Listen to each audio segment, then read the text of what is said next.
My presentation is on feedback. So students need to know what's expected of them and how they can improve in different ways. And one way to do that is to give feedback.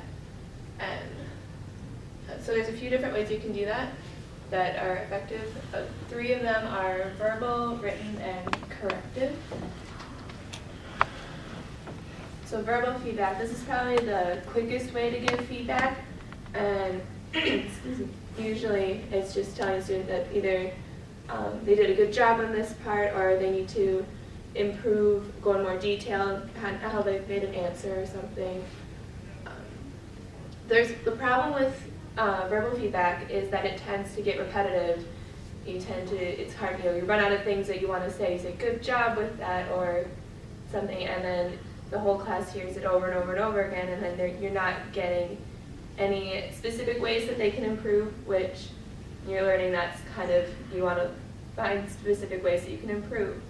And so one of my sources that I was looking at used specific labeled praise, and that was originally used for students with learning disabilities, and they would focus on those students that had learning disabilities, and they would give those students more specific praise, but then the rest of the class didn't get as much of that specific praise.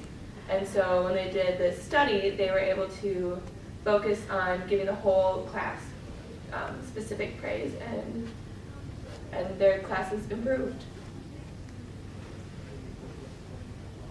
So written feedback. As an English teacher, I'm going to be giving a lot of written feedback. English teachers tend to get all kinds of written assignments and papers, and a lot of English teachers probably, when you got it back, you had all kinds of comments written on it. And I love to give written feedback, but the problem is it is so time-consuming to go through all the students' papers. You want to give good feedback because you want your students to improve, but multiply it by 20, 30 students, it takes a long time. But if you can at least give a little bit of written feedback on certain assignments or bigger assignments, there have been studies shown that the students get more out of it. They remember the feedback better, and they improve and they make less mistakes in the future. So the mistakes that they made the first time, they'll tend not to make the next time you have a paper or an assignment. Corrective feedback it was an interesting one to read about. It's a combination of verbal and written feedback. Its purpose is to lower the amount of time that you have to do written feedback, but in itself it can kind of take more time. So the 3 elements of it are: do not let students finish incorrect work because it wastes time. Then this way the teacher's time can be saved. Then immediately giving them feedback, and then all students should master a topic before moving on. And these make sense in itself, but there's some of them that having all students completely master everything, they learn different ways and they're going to learn at different levels, and so you kind of have to tweak the way you're teaching in order to complete that. But it's a good idea to mix up the way that you're giving different feedback.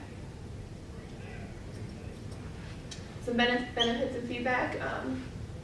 Students are likely to make fewer mistakes and to remember correction for the future. It also helps the relationship between teacher and student. It's kind of interesting how so many of the presentations that we talked about today talked about the student-teacher relationship, and that when a student and a teacher have a better relationship, the student tends to want to learn more. And then they maintain more respect for each other when you have that better relationship.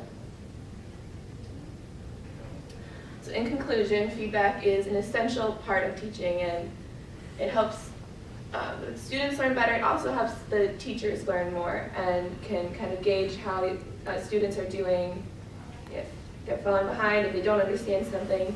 If as a teacher I missed something, and a huge chunk of something, and they want me to go over it again, then I can, by getting their feedback, I can improve as a teacher.